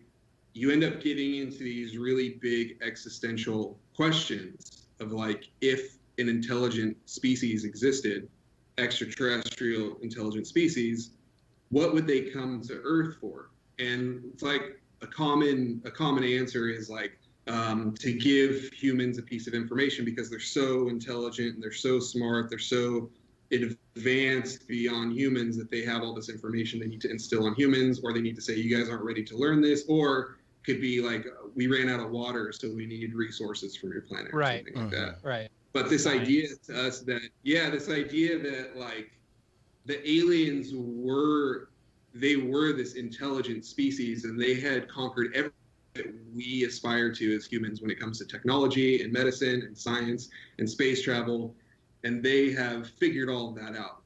But there's one thing that humans have, we kind of take for granted, that they are curious about and that they're on the search for, and through their discoveries have their search has been pointed toward Earth, and there's an answer through humans, and that's what they're curious about. So we thought that was a really fascinating idea. Were they looking for a name specifically, or just to verify? They were looking for a person. Okay. So they were looking for one specific human being on Earth that they, through their studies, have found has a strong connection to the origin of the universe. Okay, that's as far as we'll go there on that. I'm really excited to watch it. I'm very excited to watch it. If there was one human being in the human history of the world, who would that be? It's you, Eric, isn't it? It was Paul Babb. It's Paul. Yeah. There it is. Yeah, I couldn't reach my bell. I moved it. Everything's all over the place. That's funny. Oh, that's funny. Cool, man. Yeah. Okay, Eric, where can everyone check out the movie if they want to check it out? Probably Amazon is the most spot where most people can check it out, and then also probably iTunes and Apple TV. I don't know how they've split it up right now, but which one do you make the most money from? I don't know. I was going to say rely on that one. I think they're all the same. Okay. Check out the Blu-ray when it comes out in July, but it's got some bonus material on it. But I think Amazon probably good. Cool. All right. Awesome. We really appreciate you being on. That was really fun. I'm kind of like upset that we're not having more filmmakers on, because this was a fun conversation. You know, talking about motion graphics all day, you know, you trying miss to out break on away. Yeah, exactly. I don't know. Talk about some other areas there. Yeah. That was Well, we could talk about render samples and all that. You should get in on our Slack and come hang out. Direct lighting or ray tracing. And all of it. All the things. All the GPU versus CPU. Yeah. Cool. Well, we appreciate you being on. Again, we just wanted to remind everybody that they can rate us on iTunes, leave a review, helps get our ratings up. Subscribe on your podcatcher of choice. Sign up for a newsletter to get all the information on what's going on. You can say you've been there, done that, got the T-shirt with the Mograph logo tee, Paul Babb, Feel the Bab shirt, Feel the Bab 2020. All the profits from that go to Doctors Without Borders. The Render Things T-shirt and hoodie and long sleeve tee, and then the what's the other one? That Render is Fire shirt. Yeah. Which you're only allowed to wear, ironically. We're on Facebook, Twitter, Instagram, YouTube, Mograph.com. Check us out on there. Come talk to us on there. I know that right now, you know, a lot of you might be pent up in quarantine, or you know, pent up in your house, and you know, all this stuff's going on in the world. There's a lot of frustration. There's a lot of anger, you know. Yeah. And me personally, I feel like I'm sometimes just yelling my anger into abyss about what's going on in the world, you know. Well, you yell a lot on Facebook, Yes. and that kind of is. Well, you know, and I you know, the other day I was like, I'm spending this time trying to get a point across to people, and are they ever going to listen? Are they ever going to change? Yeah. You know, and Yeah. it's bananas to me that in 2020 we still have to do this, and we just still have to Yeah. keep moving. You know, there's Yeah. anger. There's this anger. Yeah. You know, I unfriended my own aunt, and she doesn't care. She doesn't care enough that I unfriended I've her. unfriended most of my family on Facebook. But again, it's the anger. It's like she doesn't care. She doesn't care enough about what's going on. Yeah. And you know, I don't know what it is about this industry, but it tends to be liberal, and I assume a lot of the times that everybody that I meet in this industry and everybody I'm working with has the same viewpoints I do, you know, and I might have to check myself and realize that, you know, maybe that's not always the case, and there's people that we need to bring into the conversation, and just stick together to make this change. That's what we need to do. Being stuck in your own little bubble and your own little echo chamber, you know, Right. is not going to help people Right. evolve. Right. I think what you're trying to say is come join us on our Slack. Come join us on our Because, Slack. Come we talk. can have some Yeah. conversation there. You know, we can learn from each other, learn how to become better Mograph artists and better people. Yeah, that's the thing. The people that are behind those icons on the internet, every single one of them is a person. You know, they're real people. I think we need to make sure that we're not yelling at our own allies as well, because we're a family. You know, Yeah. People have this pent up anger they need to get out, and we have to find out how we can convert that anger into something that is constructive, that you know, we can move forward on. You know, we have to stick together. You know, we can yell into the abyss and get out the stress or whatnot, you know, but if we want change, we're going to have to stick together, because we are a family, every single one of you. So please, again, let us know about your questions for Thursday. We're going to give Matthias the platform, and it's going to be a great conversation. So again, info@mograph.com, send in your questions, and we'll see you Thursday in the chat. Yeah. Eric, thank you so much for being Thank on you the so show. much. Thanks, guys. It was a pleasure having Appreciate you it. on. Thank you. Yeah. All right. Until next time, I'm Dave, And I'm Matt.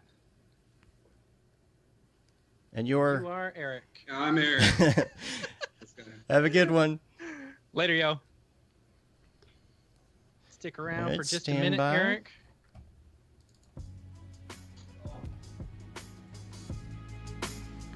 Yeah, I love talking filmmaking. Like you're doing exactly what I wanted to do when I went to school. You know, that I discovered